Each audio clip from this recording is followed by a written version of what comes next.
everyone! So we are today sharing a video about how to follow your intuition. And pretty simply, there are two ways to live your life. You can live your life from your intuitive space or from a mental space, trying to figure it out rather than let life tell you. Kelly has taught me a lot regarding intuition. When we first met 3 years ago, my upbringing, there was very little ever spoken. I didn't really think intuition was possible. I didn't think it would be like, why would I use intuition? I went to a private school, I went to uni, I had a business, I was always planning, always thinking, always to-do list. There was no room for that feminine, creative intuition, which is the right hemisphere of the brain. I was very much in the logical, masculine, focused direction, left hemisphere of the brain. So when we first met, we created a whole brain. I was literally the left half of the brain, super logical, and Kelly was like a gypsy fairy in her full right side of the brain, like flying around. She would, one of the first times we met, she put her hand up here and she was just like flying around, and I was like, what is going on here? And she was just, her energy was just like, shoo. She was like, oh, I feel like doing this, I feel like doing this, and I was like, or she'd come out with these huge insights and I'd be like, where'd you learn that from?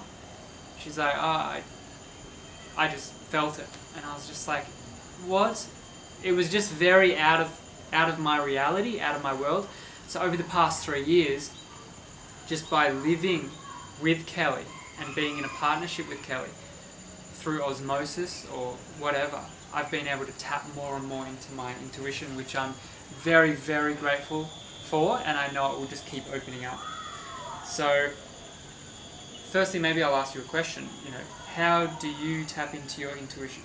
Or what does it feel like for you, or what, to give people an idea on what intuition is like? I feel by some good fortune I was always really interested in more creative things as a child, whether that was creating freely with food or creating through my writing, working my art and painting, and also being in nature. So going into nature and not putting constraints on what it all meant, and kind of letting the experience tell me what it meant. So if I were to go up to a tree, I could actually feel the tree when I was a kid and receive whatever energy that tree had. And these are things that are actually happening to all of us. Maybe we feel a person and the energy they have, and we either like it or don't like it. That's the same thing as intuition. So for me, ways I tap in is any way I can let go. And usually that's through nature, that's through art, it's through the things that we can't explain, the things that are bigger than us. If we are willing to surrender to being small in the most amazing way possible, to allow ourselves to surrender to a greater force, nature, the ocean, art, music, and say, you know what, I don't know, but I'm really excited to not know. And then it starts pouring in when we let go of wanting to know everything. So for example, if someone wanted to know if it was good for them to go on a trip overseas, and they logically were thinking, I've got the money, I've got some time off work, but how do you know if that's actually the right choice for you? If you're going to meet the exact person, the person of your dreams overseas, or if that trip's actually going to bring you, maybe some sadness, or how do you tap into intuition then, or what does it feel like? I feel like it's, would you do this thing even if it didn't make sense? Or if you didn't do this thing, how would you feel? How would your heart feel? How would you be excited? It's the feeling of, if I do this, how good am I going to feel? Or even if it's totally absurd, would I still want to do it? If I don't think about what people think or what's right or what's wrong, do I still want this? And these are some deep questions. So often we can make the mistake of asking other people, and then that totally takes away our intuition, because then we put our power into someone else's hands and someone else's words. So if there's something that you're playing with, or you want to know more, or you don't talk to your friends about it. Just putting it out there. spend some time with yourself and really feel what you want, because we're so externally based and we can be so affected by the world around us. So for you to actually just drop in without anyone else's opinion or 2 cents and just say, do I want this? Even if the world thinks this is crazy, like, is this going to bring me joy? And what it feels like for me, tapping into my intuition, it's definitely a feeling. It's like people say, like a gut feeling. It's actually just me, having been on a journey, tapping into that more and using that muscle a little bit more. So, for example, I was going to sign up for this program, and it was quite an in-depth program, and everything was in my mind was saying yes. It was such an incredible opportunity. The program had actually started.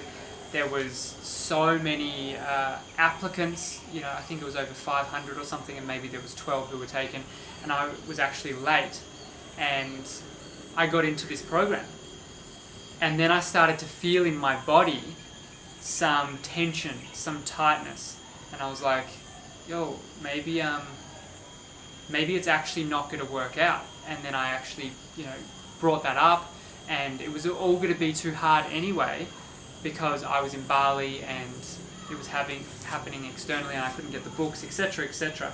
And then, so it ended up, I chose not to, and it just wasn't going to happen. And then I saw, as life progressed over the weeks, that these other incredible opportunities came that I couldn't say no to, and if I had chosen to do this program, it would have actually been too much. Yeah. And that was the feeling that was coming up in my body before I have to actually go through the experience of spending this money, getting into this program, going, and then not actually going into it fully, and then learning from that experience. I actually learnt before the experience, and that was profound for me. And I use my intuition to navigate life quite regularly these days, and I find it serves me so well. So I'm super grateful for this beautiful woman who was a big, sparker of my intuition, and now I'm sort of taking it from here.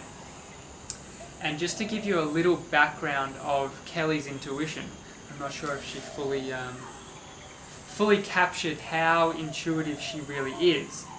A little story that blew my mind when I heard it. I was like, that is not in my reality at all. I can't believe you listen to your intuition like that.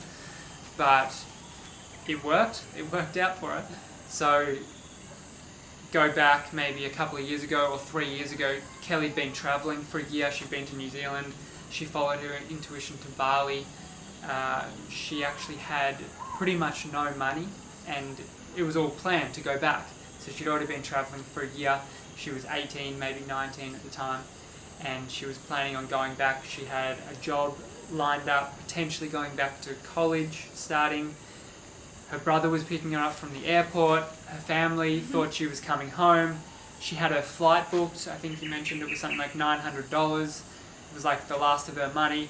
There's so much energy, and if anyone thinks about it, it's like, obviously that's what's going to happen.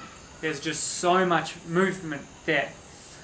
And so she packs her bags. She's already been in Bali for 1 or 2 months.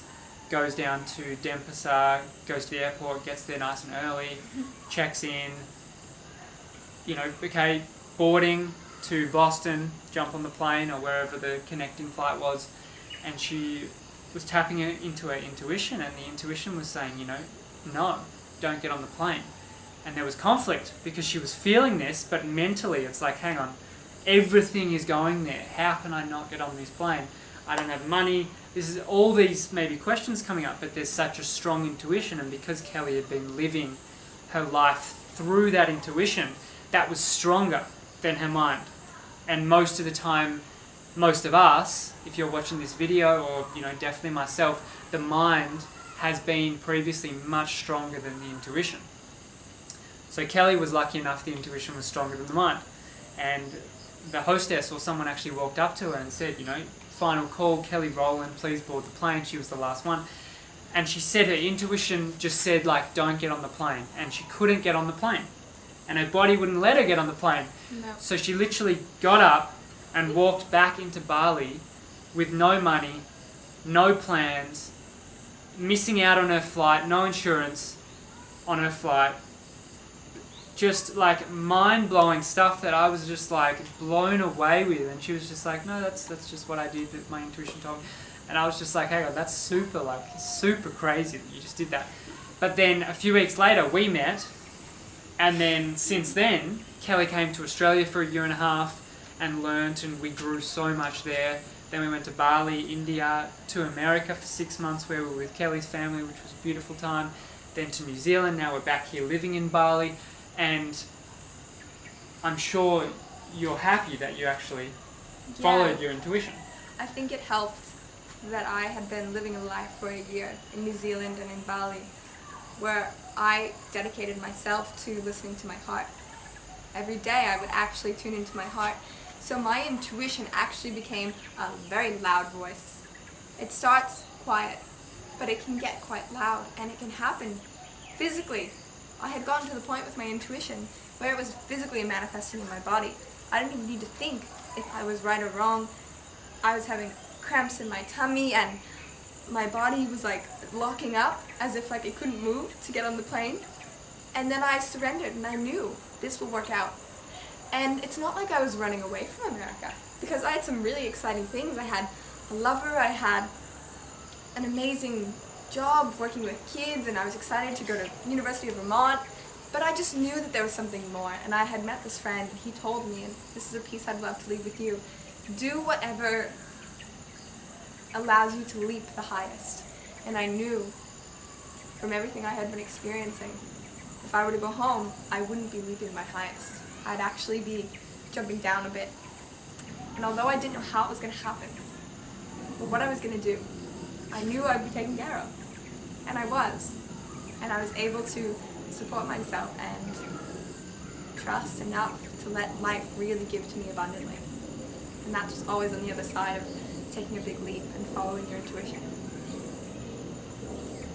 So I think that's all a little story on intuition and Yes. how you can tap into it, and what it is, and how it can be a guiding force in your life if you allow it and let it, and then how it brings more flow and ease into my life specifically, and I can speak from experience. And I think we're both really excited for more people to start tapping into their intuition. So if this calls out to you, then please tap into your intuition. Start asking yourself, how does this feel to me?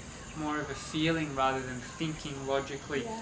Money, time, Waiting for the perfect moment. It's never going to come. It's never going to come. So feel into it and allow your body to tell you rather than your mind. Always trust your body, always trust your heart, always trust your intuition over your mind. But it will be difficult at the start.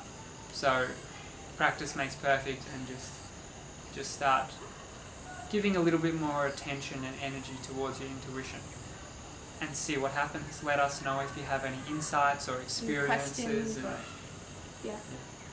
Awesome. Thank you.